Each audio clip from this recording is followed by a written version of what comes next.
chocolate? Yeah, of course. Thank you.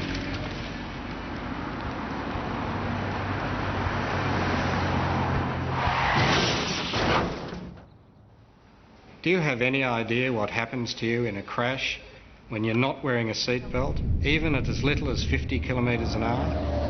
As the car decelerates, you leave your seat and smash into the windscreen. Shockwaves ripple through the brain, instantly damaging cells. Your body is like a pinball bouncing off the dash, roof and seats. The forces fracture limbs and puncture your lungs. Then you're likely to collide with belted occupants, severely injuring them too.